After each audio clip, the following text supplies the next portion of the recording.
Olá pessoal, tudo bem com vocês? Eu espero que sim. Hoje nós vamos corrigir a atividade 5 de Ciências da Natureza.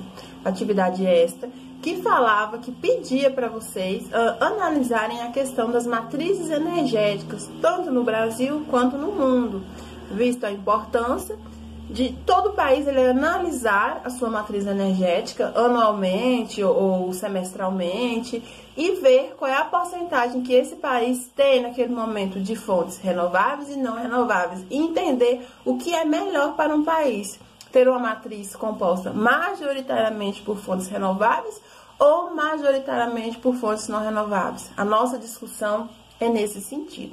Então, após a nossa discussão, as nossas aulas, vocês responderam 3 atividades, 3 questões que estão colocadas ao final da atividade 5. Vamos responder? Então, vamos lá. Questão 1. A nossa atividade, de onde vem a energia que utilizamos? Questão 1. A matriz energética da China é baseada em carvão mineral, transportado por ferrovias que usam muito diesel. O primeiro segue em navios e consome muito combustível, e o país ainda tem demanda grande de petroquímicos por conta da construção civil e bens de consumo, e da sua crescente urbanização.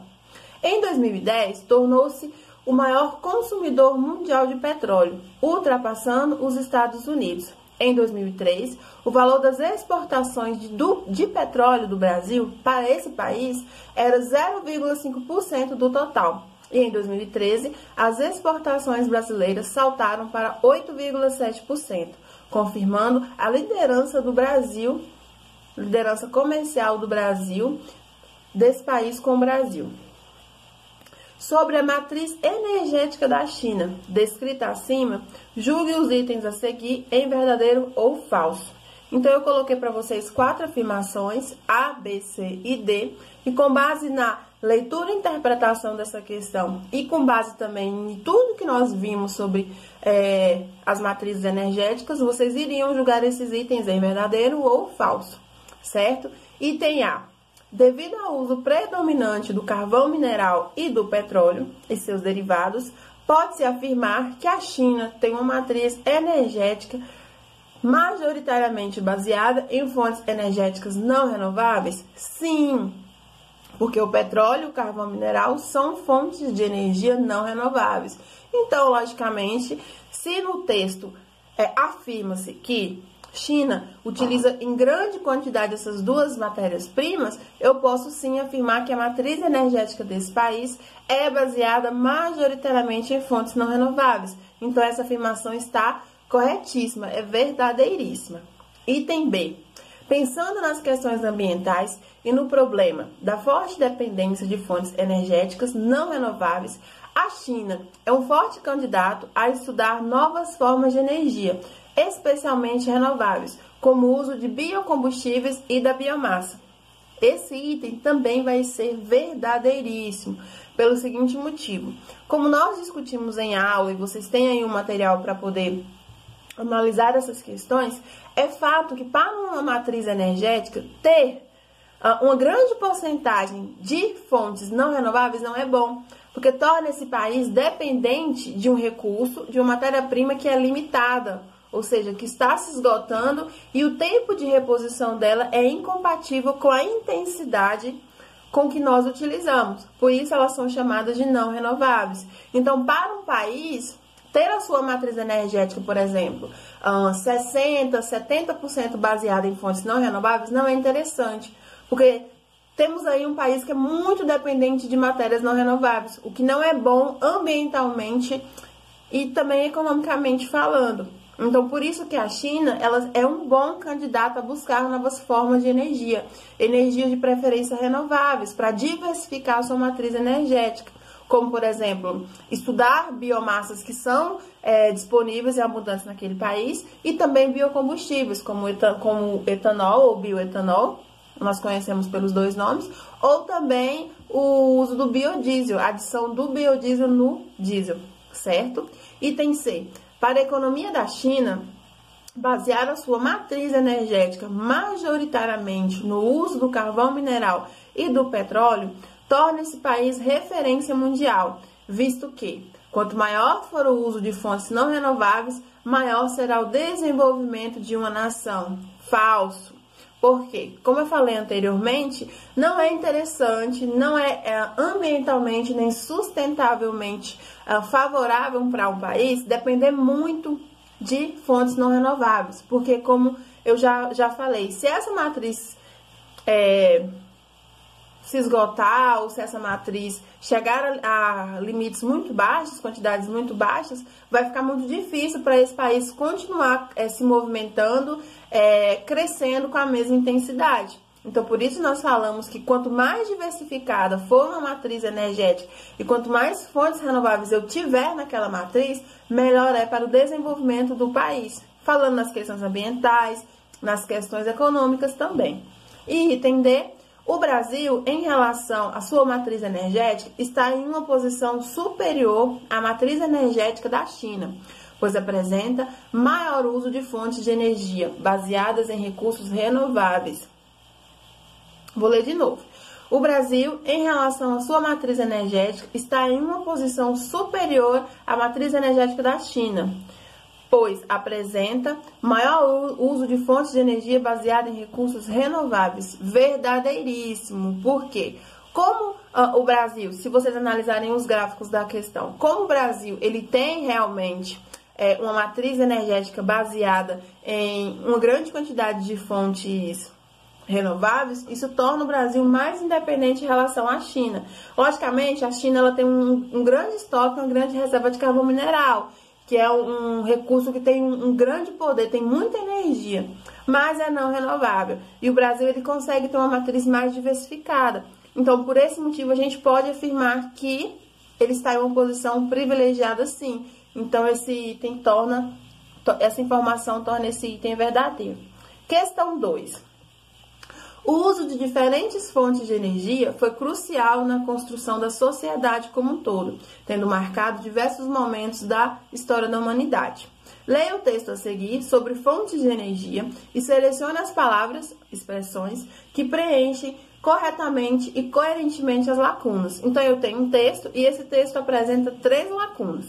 E aí, na sequência, nós temos 5 alternativas que vão trazer palavras diferentes, em sequências diferentes, que nos ajudará a preencher corretamente esse texto. Vamos lá? Então, qual é a seguinte frase? Aí eu tenho a primeira lacuna, foi importante fonte de energia para a primeira revolução industrial.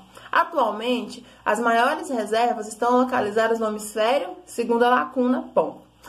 É um dos principais responsáveis pela terceira lacuna, vírgula, pois sua queima libera grande quantidade de óxido de enxofre na atmosfera. Então, eu tenho as seguintes alternativas. A, carvão mineral, depois norte, 3, chuva.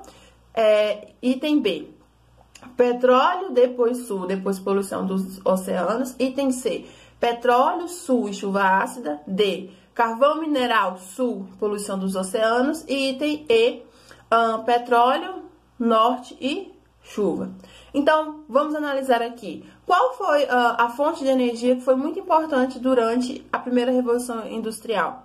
Sem dúvida nenhuma, foi o carvão mineral. Então, nós já eliminamos aí o item B, o item C e o item E. Então, eu tenho que pode ser correto ou o item A, ou o item A, ou o item D. Perfeito. Esse recurso, ele é encontrado em uma abundância no hemisfério norte ou hemisfério sul? No hemisfério norte. E a utilização desse recurso é um dos responsáveis por qual problema? Não é pela poluição dos oceanos. Então, a gente considera como a chuva ácida. Ele é um dos responsáveis, porque ele emite gases que contribuem, gases e compostos que contribuem para a chuva ácida. Então, logicamente, a alternativa certa vai ser o item A, que coloca a sequência carvão mineral, norte e chuva ácida. Como que vai ficar a resposta? O carvão mineral foi uma importante fonte de energia para a primeira revolução industrial. Atualmente, as maiores reservas estão localizadas no hemisfério norte. Ponto. É um dos principais responsáveis pela chuva ácida, vírgula, pois sua queima libera grande quantidade de óxido de enxofre na atmosfera. Vamos então à questão 3, pessoal. considere a seguinte situação. Você é convocado para substituir o atual ministro brasileiro de Minas e Energia, Bento Albuquerque. Após um balanço energético da última década, é constatado que a matriz energética e elétrica do Brasil é composta por 60% de fontes de energia não renováveis, dado esse que exigirá medidas imediatas, visando o aumento da porcentagem da exploração de recursos renováveis no país. De posse dessa informação, você é orientado a apresentar em uma reunião em caráter de urgência, um plano de ação, com no mínimo 3 formas de aumentar o uso de fontes renováveis a curto, médio e longo prazo no país, justificando os benefícios e as restrições referentes às energias selecionadas.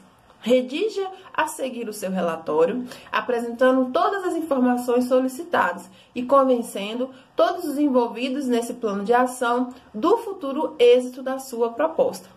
Então, qual é a sua função? Você é ministro de Minas e Energia e uma das suas funções é produzir documentos que falem sobre o desenvolvimento, a atual situação da matriz energética de um país. E na produção desse material, você verifica que a matriz energética brasileira é baseada em 60% de fontes não renováveis, o que não é bom. A gente precisa diversificar, principalmente a inserir o uso de fontes renováveis nessa matriz.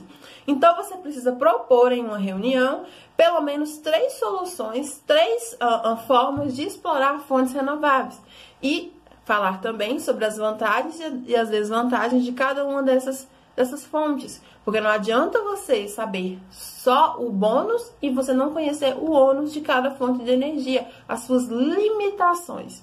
Então, você, com base em tudo que nós estudamos, vai colocar 3 formas de exploração de fontes renováveis e vai colocar as vantagens e as limitações, ou seja, o que é preciso se preocupar. Eu coloquei aqui no nosso gabarito 3 opções, mas isso não impede você de colocar outras que sejam renováveis e que sejam viáveis de ser utilizada. Então, eu coloquei aqui a primeira solução: implantação de painéis solares em áreas com grande consumo de energia elétrica e boa oferta de incidência solar. Então, poderia ser uma ação que poderia ser colocada em prática em grande escala, visando diminuir o consumo de energia elétrica. Muitas vezes, talvez em prédios públicos ou em áreas onde o consumo de energia elétrica é muito grande. Tudo isso visando diversificar as formas de energia que são utilizadas no Brasil. E aí eu coloquei aqui como vantagens o aproveitamento da energia solar para geração de eletricidade durante o ano inteiro, porque a oferta de radiação solar ela ocorre o ano inteiro. Embora a gente tenha uma variação aí da intensidade em épocas mais quentes, em épocas mais frias, mas a oferta ocorre o ano inteiro. Sendo uma energia gratuita, renovável, alternativa, limpa, de vida útil longa e possibilita maior economia e valorização do imóvel. Por quê? Porque o imóvel que ele tem esses painéis solares, ele acaba tendo uma maior valorização do mercado, porque é uma energia alternativa, ou seja, pode ser utilizada desde que se tenha o interesse. E as limitações, que é o investimento financeiro inicial, que é alto, mas há controvérsias. Muitos especialistas não consideram o investimento com a implantação de painéis solares como caro. Outros já consideram. Então, vai depender muito aí da região ou de quem está analisando o investimento aí, o valor desse impacto. A questão da intermitência na produção de energia, por quê? Porque, por exemplo, à noite você não tem como captar a energia solar. E se o seu painel não tiver um dispositivo ou uma bateria para armazenar essa energia, à noite não tem como você utilizar esse painel. É por isso que eles são colocados como alternativa, ou seja, você tem o sistema normal de fiação, tudo bonitinho, e aí você usa o painel como alternativo. Então, por exemplo, em dias muito quentes, em outras situações. E a baixa capacidade de armazenamento e baixo rendimento, ou seja, a gente ainda tem uma dificuldade de armazenar essa energia e o baixo rendimento, no sentido assim que você precisa de muita energia solar para conseguir realizar essa conversão em energia. Então, o rendimento desse processo ele é muito baixo, diferente, por exemplo, da energia nuclear, que você precisa de uma quantidade muito pequena do urânio, que é o principal que a gente utiliza para chegar na energia elétrica a partir da energia nuclear. E com uma pequena quantidade de urânio você consegue gerar uma grande quantidade de energia. Então, o rendimento da conversão da energia solar e energia elétrica não é tão alto. E a segunda solução é o aproveitamento de resíduos agroindustriais na geração de eletricidade e na produção de plásticos, onde a gente tem algumas vantagens. Quais serão elas? Vantagens: uso de matéria-prima de baixo custo, sustentável e que possibilita o desenvolvimento de novas tecnologias de produção. Por quê? Como os resíduos, por exemplo, o bagaço da cana, a palha do milho, o sabugo do milho, dentre outros, são resíduos, então eles são baratos, porque muitas vezes as indústrias que geram esse resíduo não têm uma aplicação imediata para ele. Então, se você utilizar esse resíduo para gerar um outro produto ou desenvolver uma tecnologia, o custo dessa matéria é baixo. E é sustentável, porque é um resíduo, e possibilita o desenvolvimento de novas tecnologias, porque é algo novo que precisa ser trabalhado. E as desvantagens é que é um material heterogêneo, ou seja, a biomassa, quando você pega uma grande quantidade de resíduo, você não tem uma homogeneidade, ela é heterogênea. Então, você vai ter, por exemplo, palhas com tamanhos e formas diferentes, você vai ter, por exemplo, bagaço de cana, ele não vai ser uniforme, ele vai ter tamanhos e espessuras diferentes, então há uma heterogeneidade nessa matéria-prima que precisa ser organizada. Apresenta alta taxa de degradação e dificuldades com o transporte de grandes quantidades a longas distâncias. Ou seja, o que é essa alta taxa de degradação? É porque, por exemplo, se você pega um montante de cana-de-açúcar, de bagaço de cana-de-açúcar, para poder produzir um outro material, ele precisa ser utilizado rápido. Por quê? Porque degrada muito fácil. Ou seja, se decompõe, estraga muito fácil. Então, é importante que ela seja utilizada o mais rápido possível. E a gente também tem a dificuldade de transporte. E como a gente vai trabalhar com grandes quantidades, tem-se que ter uma logística para conseguir fazer esse transporte de uma forma satisfatória. E a terceira solução é investimento na produção de biocombustíveis, como o etanol e o biodiesel, onde eu coloquei como vantagens a baixa emissão de dióxido de carbono, que é o CO2, na atmosfera, a redução do aquecimento global e efeito de estufa. E o Brasil conta com uma grande variedade de plantas que podem servir como matéria-prima para a produção desses biocombustíveis. E como desvantagens, eu coloquei que, embora o biocombustível por si represente baixas emissões de dióxido de carbono na atmosfera, a produção é baseada em gases que aceleram o efeito estufa. Ou seja, apesar de emitir menos gases de estufa do que quando você fala de um combustível fóssil, continua se emitindo. Então não adianta você usar um biocombustível e utilizar sem responsabilidade. Como depende de cultivo, os produtos dependem de culturas intensivas e o seu plantio ocorre em áreas desmatadas, especialmente em florestas tropicais, ou seja, a biomassa que a gente usa para produzir o biocombustível vai precisar de uso de água, de nutrientes do solo e vai muitas vezes necessitar de grandes áreas para o cultivo dessa biomassa. Então tem que se ter cuidado também por isso. Além da agricultura intensiva, também está entre os maiores consumidores de água e eliminação da diversidade biológica. Por representarem maiores ganhos aos produtores, os insumos necessários aos biocombustíveis incentivam a redução do plantio de alimentos, ou seja, a produção de biocombustíveis ela compete com a produção de alimentos. Por quê? Para produzir o etanol, eu vou utilizar a cana-de-açúcar, o caldo da cana-de-açúcar. E para produzir o açúcar, que é alimento, a gente também utiliza o caldo da cana-de-açúcar.